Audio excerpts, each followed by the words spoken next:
Comment est-ce qu'on devient un tueur? Et est-ce que toi ou moi, on pourrait le devenir, dans certaines circonstances? Il y a une véritable histoire qui, je crois, peut vraiment nous aider sur cette question. C'est l'histoire d'un homme qui a vécu au siècle précédent, mais son histoire, elle est étonnamment actuelle. Et elle peut nous aider à nous questionner, encore aujourd'hui. Alors je vous propose de vous raconter cette histoire. Une histoire au ras du sol, presque intime. Je vous présente Hans, c'est pas son vrai prénom, et vous allez vite comprendre pourquoi.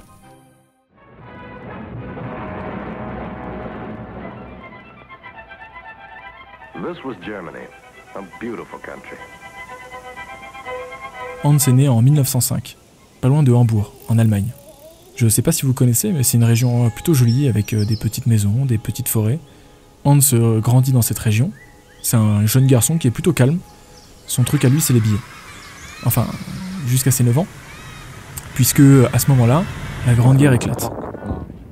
Alors, je vous passe les détails, mais juste après cette Grande Guerre, le traité de Versailles.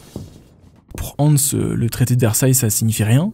Mais par contre, pour ses parents, c'est une humiliation. Et c'est que le début, puisqu'il y a la crise économique qui arrive. Et du coup, le coût de la vie explose. C'est une deuxième humiliation pour les parents de Hans. Et Hans, dans tout ça, eh bien, il voit ses parents s'effondrer, plusieurs fois. Et il s'en souvient très bien. Et ça, je pense qu'on peut se dire que ça a forcément marqué Hans, comme beaucoup d'enfants allemands à cette époque. Et ces moments d'humiliation, je crois que c'est vraiment les plus sombres, les plus dangereux dans l'histoire. Parce que c'est dans ces moments-là où on va chercher un coupable. Alors, je vous le donne en mille, mais c'est à ce moment-là que beaucoup de familles vont désigner les juifs. Ça sert à rien de pointer du doigt les parents de Hans, puisque c'est absolument pas les seuls, vraiment pas. C'est pas nouveau et c'est pas du tout propre à l'Allemagne. En France, à ce moment-là, on n'est pas beaucoup mieux. Mais là, dans ce contexte-là d'humiliation, eh bien, ça va prendre une toute autre proportion. Alors au début, ça concerne que les parents, mais dans les repas de famille, eh bien, les enfants écoutent. Ils entendent ce que les parents disent. Et évidemment, eh bien, les enfants, ils répètent dans la cour de récré ce qu'ils ont entendu à la maison. Et c'est comme ça que la haine se propage, petit à petit. Voilà le monde dans lequel grandit Hans. C'est un monde qui est brisé, qui est pauvre, qui est humilié, et qui est, il faut le dire, de plus en plus antisémite. On avance de quelques années, ça sera plus simple, on se retrouve en 1932. Hans a 27 ans, c'est un jeune adulte, fini les billes, c'est terminé. Maintenant il travaille, c'est devenu un docker, c'est-à-dire qu'il travaille au port. Et cette année, il y a des élections législatives. Et Hans, comme beaucoup d'ouvriers en fait à cette époque, eh bien il vote à gauche. Mais cette année-là, il y a quelque chose qui change. Il y a un parti politique qui était pas très connu il y a quelques années, qui devient le premier parti d'Allemagne. Alors, il n'a pas la majorité, mais il arrive en tête, et c'est suffisant. Il s'appelle le NSDAP. Et quelques mois plus tard, le 30 janvier 1933, son chef, que vous connaissez tous, est nommé chancelier. Et quelques semaines plus tard, le chancelier obtient les pleins pouvoirs. Et c'est souvent à ce moment-là qu'on explique que la dictature commence. Ouais, ça dépend de quoi on parle. Parce que effectivement, les libertés sont réduites, mais la popularité du chancelier, elle continue d'augmenter. Pourquoi ? Eh bien parce que le chômage chute, l'industrie redémarre, et les ennemis sont désignés. Et ça, il faut le dire, ça plaît aux Allemands de l'époque. Donc la popularité du chancelier augmente. Et puis en 1935, il y a les premières lois antisémites. Et là, devinez quoi ? Eh bien la popularité du chancelier, elle continue d'augmenter. Jusqu'à atteindre son pic en 1938. Donc une dictature, c'est pas seulement un homme qui domine par les pleins pouvoirs. On est loin de l'image d'un peuple qui est contraint, avec un petit groupe de fanatiques. Non. La majorité approuve. Ce que je veux dire par là, c'est que les gens ordinaires, comme Hans, eh bien, trouvent ça plutôt normal, ce qui se passe. Hans, c'est pas un nazi, il ne s'inscrit pas au parti, c'est pas un fanatique, alors c'est certainement pas un opposant non plus, mais voilà, il adhère peu à peu à la politique du gouvernement. Et ce qu'on peut penser, c'est que, en fait, ça lui donne certainement un sentiment de sécurité, dans tout ce chaos, après avoir vu ses parents pleurer. Ce que je dis n'excuse rien, mais voilà, c'est pour vous expliquer comment se construit l'Allemagne des années 30. Une Allemagne qui est favorable à la politique qui est mise en place. Et puis, la guerre revient. Hans, à cette époque, est beaucoup trop vieux pour le front, alors il est affecté à la police de réserve, le 101e bataillon. Ils sont 500 hommes. Voilà ses camarades. On le voit à leur tête, c'est pas des SS, c'est pas des tueurs. En général, c'est des bleus, des gars comme lui, c'est-à-dire beaucoup d'ouvriers. Des bleus qui sont trop vieux pour aller au front. Mais ces gars-là, ces bleus, ces ouvriers, ils ont un travail qui est loin d'être anodin. ils sont envoyés en Pologne pour organiser et encadrer des rafles. À l'époque, je le rappelle, mais la Pologne, elle est occupée par l'Allemagne. Voilà pourquoi Hans, qui est allemand, est envoyé là-bas. Alors Hans n'aime pas particulièrement organiser et encadrer des rafles, mais bon, il s'oppose pas. C'est la guerre après tout, et puis il n'est pas tout seul, il est avec ses camarades. Voilà certainement ce qu'il se dit à ce moment-là. Donc ils organisent la déportation. Et puis, il y a une date qui arrive, une date qui est, je crois, peut-être la plus importante. C'est le 11 juillet 1942. Ils arrivent dans une toute petite ville de 2000 habitants, et Hans, avec ses camarades, pense qu'ils vont organiser une nouvelle déportation, ils ont l'habitude maintenant. Le 101e bataillon attend les ordres, comme tous les jours. Le commandant arrive. Le commandant s'appelle Trapp, le commandant Trapp. Mais les hommes du bataillon l'appellent Papa Trapp. Aujourd'hui, il n'y a pas de déportation prévue. Aujourd'hui, les hommes du bataillon reçoivent l'ordre de tuer, en masse, les juifs du village.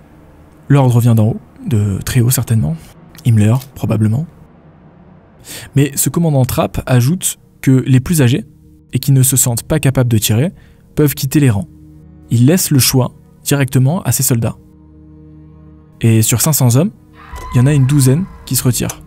Et là, vous attendez certainement comme moi, on attend tous que Hans se retire. C'est pas un fanatique, c'est pas un tueur, c'est un ouvrier. Qu'est-ce que tu fais là, Hans? Je veux dire, s'il y a un moment où il faut faire un bon choix dans ta vie, c'est maintenant. Hein. Bon, en tout cas, c'est trop tard. Et comme la quasi-totalité de ses camarades, eh bien Hans ne va pas bouger. Il ne se retire pas. Donc le bataillon réunit les familles au centre du village, on sépare les hommes, on les met dans des trains en direction des camps, et le reste des familles, eh bien, on les emmène dans les bois. Quand je dis le reste des familles, on parle bien des femmes, des enfants et des vieillards. Hein. On les fait se coucher, face contre terre, et voilà. Les trains sont encore là, donc les hommes entendent les tirs, ils savent que leurs familles se font fusiller. Si on regarde juste cette première journée, il y a déjà 1500 personnes qui sont tuées. Et c'est que le début. Les massacres s'enchaînent. Quand Hans sera interrogé, une vingtaine d'années plus tard, il n'est même plus capable de différencier les jours. Il s'était habitué à la tâche.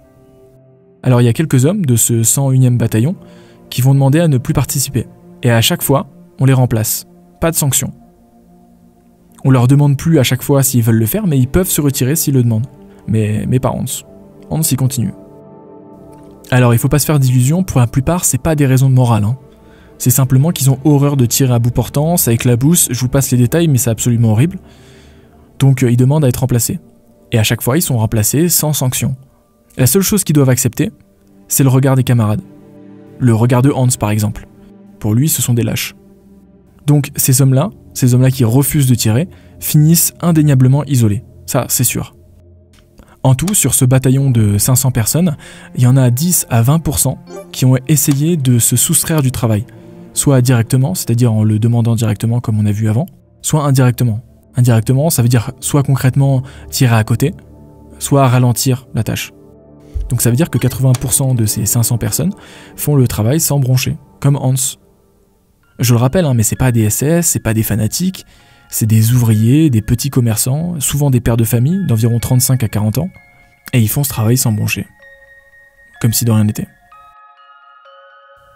Et ça va continuer pendant 1 an et demi, jusqu'à la fin 1943. À ce moment-là, on voit en Pologne des inscriptions qui se multiplient. Je vous le traduis, ça veut dire « Cette ville est libre de juifs ». Je vous laisse imaginer ce que ça signifie. En tout cas, la mission est terminée pour ce 101e bataillon, qui est maintenant dissous, c'est terminé. Le bilan, il est plutôt clair. Il y a 38 000 personnes qui ont trouvé la mort directe, et la déportation de 45 000 autres. Donc, si on fait un calcul simple, 83 000 vies ont été détruites par 500 hommes, dont Hans. Alors, on peut se demander, comment un jeune homme, qui avait l'air vraiment ordinaire, qui joue aux billes, qui était un enfant sage, comment cet homme-là devient un moteur du génocide? Encore une fois, je le répète, mais c'était pas un fanatique. C'était pas un SS. Alors, depuis son enfance, il est vrai qu'il a baigné dans l'antisémitisme. Et puis, il y avait aussi la propagande. Mais la propagande, ça ne crée pas l'adhésion à partir de rien. Ça renforce, ça structure. On peut dire que ça canalise ce que les gens pensent déjà. Elle permet surtout de rendre un peu plus acceptable en public ce qu'on pense secrètement à la maison. Mais ce n'est certainement pas elle qui crée des tueurs. Il y a aussi l'endoctrinement des soldats.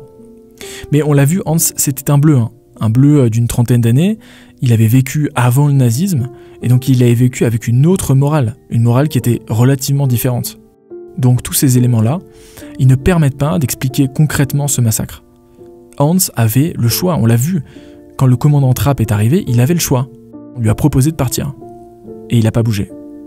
Et quand les fois suivantes, il a vu que des camarades demandaient à être retirés, eh bien Hans n'a pas bougé. Il a continué. Et il en a même voulu à ceux qui s'étaient retirés. Et donc la grande question, c'est de se demander qu'est-ce qu'il a retenu. Eh bien, certainement rien d'autre que le regard des autres. Ça peut sembler pas grand-chose. La peur d'être seul, d'être mal vu, de décevoir, peut-être quelques camarades qui vous insultent ou qui vous regardent de travers. Et ça, je trouve ça terrifiant. Je trouve ça terrifiant parce qu'on croit souvent que les régimes totalitaires reposent sur la violence. Mais en fait, non. Non, tout repose sur la conformité. Et ça, c'est ce qui est le plus effrayant. Les massacres ne sont pas perpétrés seulement par un seul homme, même si cet homme est absolument diabolique, ni même par une minorité de fanatiques. Non, ce massacre, il a été perpétué par des gens qui étaient plutôt ordinaires. Des pères de famille, des ouvriers, des hommes qui voulaient simplement être comme leurs camarades. Ils voulaient pas faire de vagues. C'est ça la leçon de ce 101e bataillon de réserve. La norme n'est certainement pas un indicateur du bien. Et quand l'homme persiste à vouloir rester dans la norme, eh bien il devient faible. Il perd tout son esprit critique. Après ça, Hans retourne à Hambourg, la guerre est finie, et lui, il reprend son travail. Le port dans lequel il travaillait est à moitié détruit. Ce qui est sûr, c'est que, comme Hans, ce port portera en lui les séquelles de cette guerre, de ces massacres. Alors, on pourra reconstruire le port, c'est sûr, mais il sera à tout jamais changé. Bon, je vous le dis tout de suite, Hans n'ira jamais au tribunal. Et quand il sera interrogé, une vingtaine d'années plus tard, eh bien Hans ne montre pas vraiment de remords. En fait, comme la plupart de ses camarades, il se déresponsabilise. Et il a oublié beaucoup d'événements, ou il fait semblant en tout cas. Désolé, Désolé de finir comme ça, moi j'aurais aimé qu'il soit puni, au minimum intérieurement, qu'il s'en veuille. Mais apparemment, c'est pas le cas ici. Voilà pourquoi je pouvais pas donner son prénom. Alors, Hans croise parfois ses anciens camarades, et vous allez rire, mais il y en a qui sont encore dans la police, et la vie reprend peu à peu, comme si de rien n'était.